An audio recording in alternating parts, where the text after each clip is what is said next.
As Russia cuts itself off from the West, whose side is China on?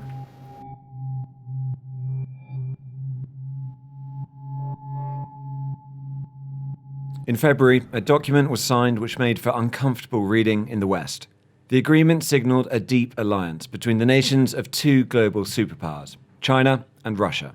China's President Xi Jinping and Russia's President Vladimir Putin said their relationship knew no limits as a reaction to what they characterised as NATO expansion plans and growing Western allegiances. They promised to work together on AI, climate change, space and control of the internet. It came after many years of a complicated and at times uncomfortable relationship between China and, in particular, the US. Xi Jinping doesn't have a democratic with a small d bone in his body, but he's a smart guy.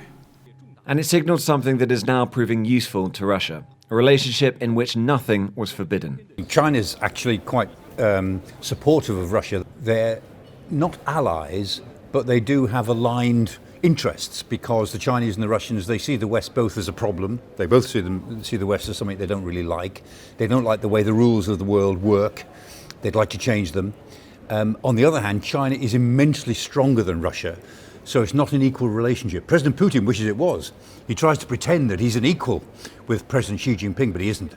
Western intelligence suggests that China knew about Russia's plans to invade Ukraine and had asked them to delay until the end of the Winter Olympics in Beijing, where Vladimir Putin was invited as a guest of honor. It's a claim that China denies. 时报的报道纯属虚假信息。这种转移视线、甩锅推责的言论十分卑劣。乌克兰问题演变到今天的这种局面，来龙去脉是很清楚的。究竟症结何在，大家心知肚明。 As Russian troops made their way into Ukraine, China appeared to take the diplomatic route. 中方对此高度关注，局势发展到这一步，是中方不愿看到的，也不符合任何一方的利益。 But as the West hit Russia with sanctions and penalties, China's support gave Putin a lifeline. 但我相信中国一定会通过间接的方式，为了帮助战略伙伴改善经济金融处境，会以间接的方式，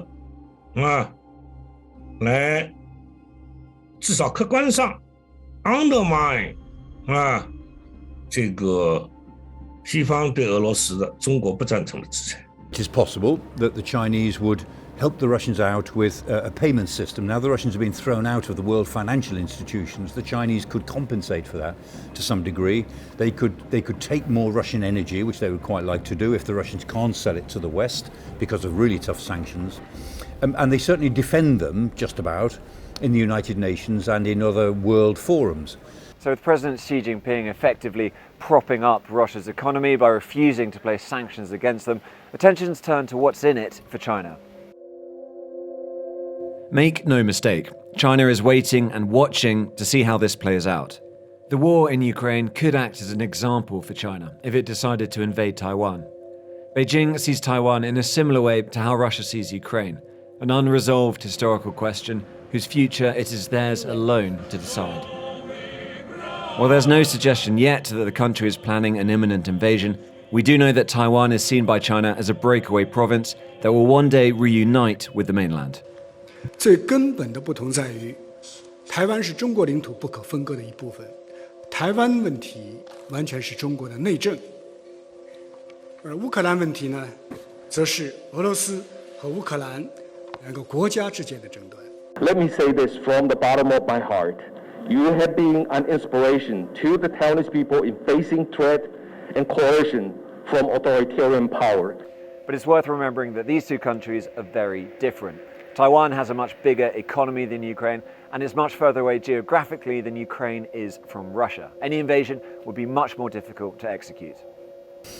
The thing about the Ukraine crisis, which is so important, is that the Russians are being pushed back, not just by the Ukrainians, but by world opinion. And world opinion is so hostile to Russia, and Russia's become such a pariah, that in a way, it's made Taiwan a bit safer. Because Xi Jinping has realised, or will realise, that the effect of this crisis has been to strengthen the West. That said, the world is now sitting up and paying attention. The US has become one of the main providers of arms and support to Taiwan. And in response to what they perceive as an increased threat from China, a delegation of US former intelligence and military service officials has been sent over to the island. 对台承诺坚若磐石这样的一个具体行动，那同时当然是展现了台湾议题在美国享有一个跨党派的一个高度的共识。 China could well be taking comfort from the fact that the West has ruled out sending troops to Ukraine. And while the impact of sanctions against Russia is being felt in the West, the pain of sanctions against China would be much more severe. For now, the world waits as events play out in Ukraine. But the importance of the Western response cannot be underestimated and will have ramifications across the globe.